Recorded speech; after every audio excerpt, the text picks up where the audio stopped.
اعوذ باللہ من الشیطان الرجیم بسم اللہ الرحمن الرحیم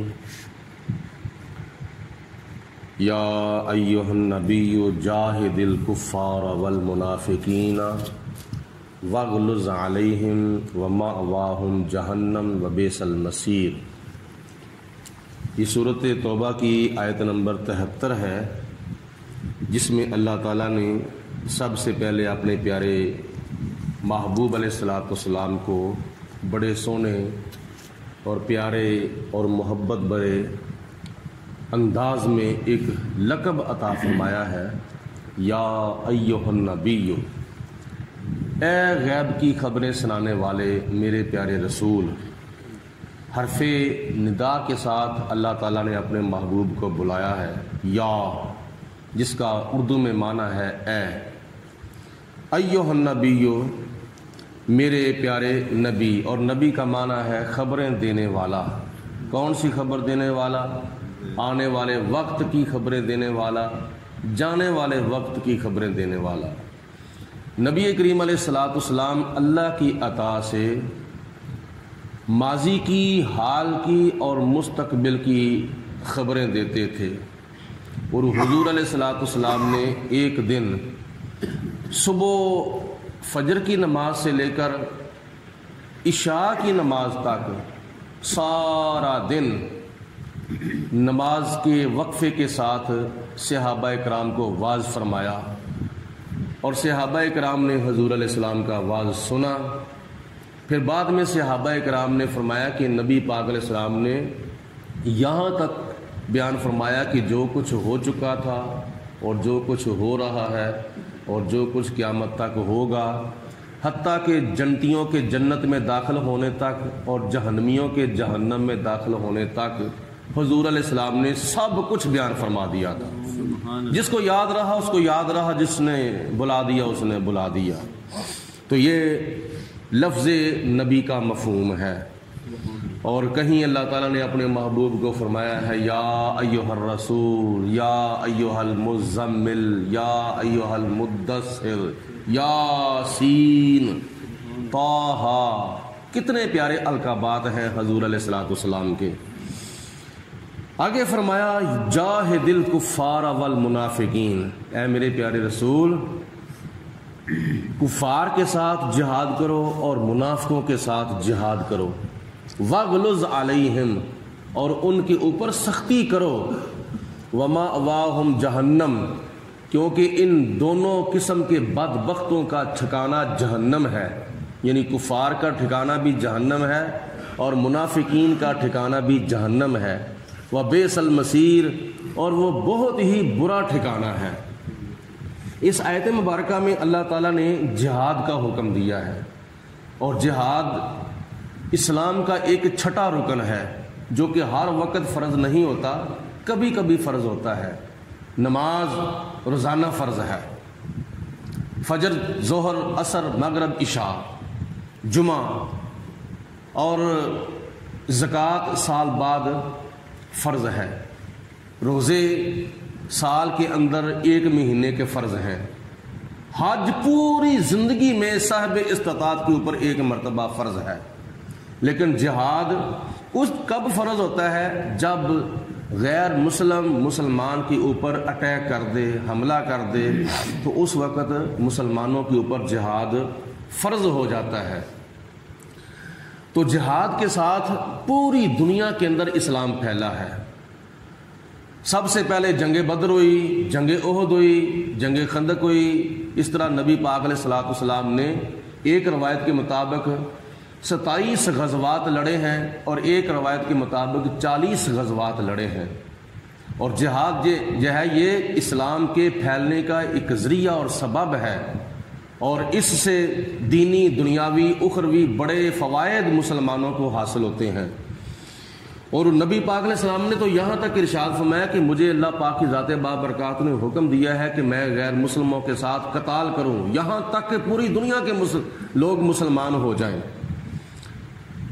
کافروں اور غیر مسلموں میں سے کسی بدبخت نے یہ کہا تھا کہ مسلمان کے پاس 4 قوتیں ہیں، 4 طاقتیں ہیں مسلمان کے پاس، جس کی وجہ سے یہ ہمارے اوپر شروع سے لے کر اب تک کامیاب ہو رہے ہیں، ورنہ آپ نے سنا ہے کہ مسلمان کے پاس جنگی ساز و سامان بھی اتنا نہیں تھا، پیٹ سے بھوکے بھی تھے، پھر بھی اللہ تعالیٰ کی ذات بابرکات نے مسلمانوں کو فتح کامیابی کئی جنگوں میں عطا فرمائی تھی۔ اس کی وجہ یہی ہے کہ کافروں کے پاس دنیا کا سامان ہوتا ہے، مسلمان کے پاس ایمان ہوتا ہے، اس کے پاس ایمانی قوت ہے، اس کے پاس روحانی قوت ہے، اس کے پاس قرآنی قوت ہے۔ 4 طاقتیں ہیں مسلمانوں کے پاس۔ انہوں نے کہا کہ اگر 4 طاقتیں ان سے چھین لی جائیں تو پھر ہی ہم کامیاب ہو سکتے ہیں۔ وہ 4 طاقتیں کون سی ہیں؟ پہلی طاقت ہے اللہ کا قرآن، دوسری طاقت ہے حج، تیسری طاقت ہے جہاد، چوتھی طاقت ہے نبی پاک علیہ السلام کی محبت، حضور علیہ السلام کا پیار۔ یہ 4 طاقتیں ان سے چھین لو۔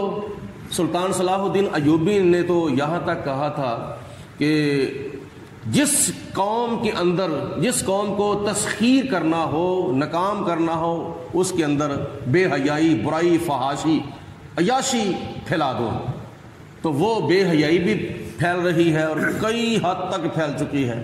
بے شرمی، بے حیائی، فحاشی کی انتہا ہو چکی ہے۔ تو قرآن پاک سب سے بڑی طاقت ہے مسلمان کے پاس۔ اس کے اوپر بھی بڑا افسوس ہے کہ آج ہمارے نوجوانوں کے ہاتھوں میں اللہ کا قرآن ہونے کی بجائے آج ہمارے نوجوانوں کے ہاتھوں میں موبائل آ چکا ہے۔ موبائل کے اندر جی قرآن پاک موبائل میں ہے۔ میں نے کہا قرآن پاک اگر موبائل میں ہے تو اس میں اور بھی بہت کچھ ہے، کیا تم اس سے بچ سکتے ہو؟ کیا تم اپنا آپ بچا لو گے؟ جتنے بھی گندے فنکشن ہیں موبائل کے اندر۔ تو آج کہاں تک ہمارے نوجوان جو ہے وہ قرآن پاک اپنے ہاتھوں میں رکھ کے قرآن پاک کی تلاوت کرتے ہیں، یا قرآن پاک کا ترجمہ پڑھتے ہیں، یا قرآن پاک کی تفسیر پڑھتے ہیں یا سنتے ہیں۔ کتنا ہمارے پاس قرآن پاک ہے؟ ہم اگر 24 گھنٹوں کے اندر کیا نام ہے وقت گزارتے ہیں تو بڑی یاد ہے صبح کے وقت یا شام کے وقت کو بندہ قرآن پاک کے چند رکوع یا چند آیات مبارکہ تلاوت کر لیتا ہے، لیکن زیادہ تر وقت جو ہے وہ موبائل کے اندر استعمال کیا جا رہا ہے۔ تو یہ ہے اس کی پہلی حکمت عملی کہ ہمارے ہاتھوں سے قرآن پاک چھین لیا اور ہمارے ہاتھوں میں کیا نام ہے موبائل دے دیا۔ دوسری طاقت حج ہے۔ تو کیا ہمارے پاس حج رہا؟ 2 سال ہو گئے ہیں، کورونا کی آڑ لے کر حج کو ملتوی کر دیا گیا، اور کیا نام ہے یہ ایک بہانہ ہے۔ باقی سعودیہ کے اندر کیا کچھ نہیں ہو رہا، بہت کچھ ہو رہا ہے۔ جس دن اس سال جس دن حج ہو رہا تھا نا، اس دن سعودی عرب کا حکمران ایک شراب خانے کا افتتاح کر رہا تھا، اور اس شراب خانے کے اندر بیچ میں مرد، بیچ میں عورتیں، کندھے کے ساتھ کندھا لگا ہوا ہے، کوئی SOPs نہیں، کوئی احتیاطی تدابیر نہیں، بلکہ شراب خانے کا افتتاح کر رہا ہے، اور پھر جو عورتیں ہیں ننگے منہ ننگے سر وہ اس کے ساتھ سیلفیاں لے رہی ہیں۔ تو یہاں کرونا نہیں آیا، حج ادھر 60,000 بندہ حج کر رہا ہے، صرف اور صرف 60,000 بندہ۔ ادھر ایک شراب خانہ ہے وہ بھی اسلام کے خلاف، بے پردہ عورتوں کا ہونا، بے حجاب بے نقاب ہونا وہ بھی اسلام کے خلاف، اور پھر سیلفیاں لی جا رہی ہیں۔ اور پھر کورونا کے دوران سعودی حکومت کے اندر 20 سینمے کھلے ہوئے ہیں، 20 سینموں کا افتتاح ہوا ہے۔ کیا ادھر کورونا نہیں تھا؟ یہ صرف ایک کورونا کی آڑ لے کر حج کو ملتوی کیا گیا ہے، ورنہ حج کے اندر شفا ہی شفا ہے، خانہ کعبے کے اندر شفا ہی شفا ہے، مسجد نبوی کے اندر شفا ہی شفا ہے۔ تو یہ ہمارے پاس ایک وحدت ہے، حج عمرہ، جو ہمیں وحدت کا سبق دیتا ہے، تو یہ بھی ہم سے چھین لیا گیا۔ 2 طاقتیں گئیں، تیسری طاقت جہاد۔ اب اپنے پاکستان کے اندر جو ہمارے طلباء یونیورسٹیوں کے اندر، کالجوں کے اندر، سکولوں کے اندر نصاب پڑھا کرتے تھے کچھ عرصہ پہلے، تو اس نصاب کے اندر قرآن پاک کی بہت سی آیات ہوتی تھیں، اور وہ کون سی آیات ہوتی تھیں، کون سے رکوع اور کون سی صورتیں ہوتی تھیں؟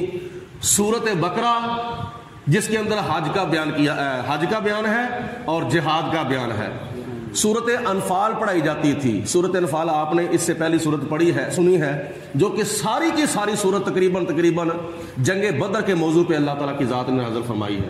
وہ صورتیں ہمارے نصاب سے نکال دی گئیں اور اس کے متبادل کوئی اور سیرت کے پہلو جو تھے وہ ڈال دیے گئے. تو اس طریقے سے ہمارے اسکولوں کے نصاب سے جہاد والی آیات اور جہاد والی صورتیں جو تھیں وہ نصاب سے نکال کر ہمارے نوجوانوں کے دلوں سے جذبہ جہاد کو ختم کرنے کی کوشش جو ہے وہ کی جا رہی ہے. 3 طاقتیں گئیں. چوتھی طاقت حضور نبی پاک علیہ الصلوۃ والسلام کی محبت. ٹی وی کے ذریعے, ڈراموں کے ذریعے, فلموں کے ذریعے, انٹرنیٹ کے ذریعے مسلمانوں کے دلوں سے نبی پاک علیہ السلام کی محبت جو ہے وہ نکالی جا رہی ہے. تو جب بے حیائی دکھائی جائے گی, بے شرمی دکھائی جائے گی, تو پھر نبی پاک علیہ الصلوۃ والسلام کی محبت کا چراغ سینے سے بجھ جائے گا.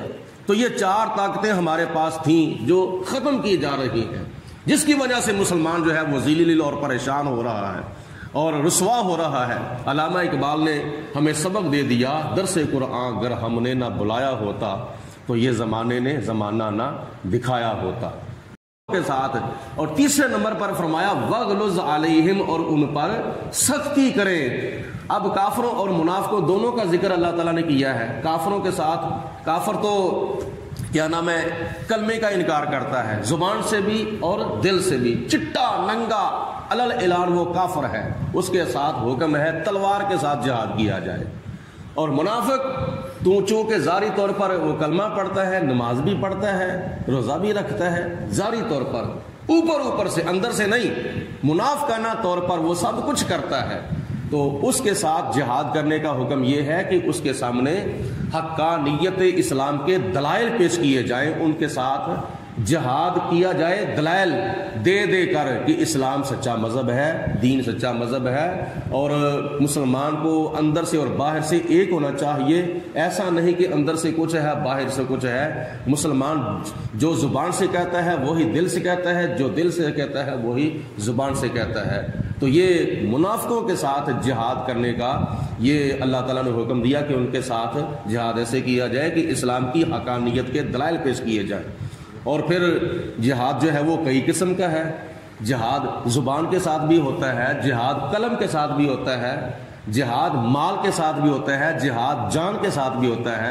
اگر کوئی جان کے ساتھ جہاد کرتا ہے, جہاد کر سکتا ہے تو جان کے ساتھ کرے, کوئی مالی طور پر جہاد کر سکتا ہے تو مالی طور پر کرے. اور پھر اللہ پاک کی ذات بابرکات نے زبان ہر ایک کو عطا فرمائی ہے. نیکی کا حکم دینا, برائی سے منع کرنا, یہ بھی ایک جہاد ہے.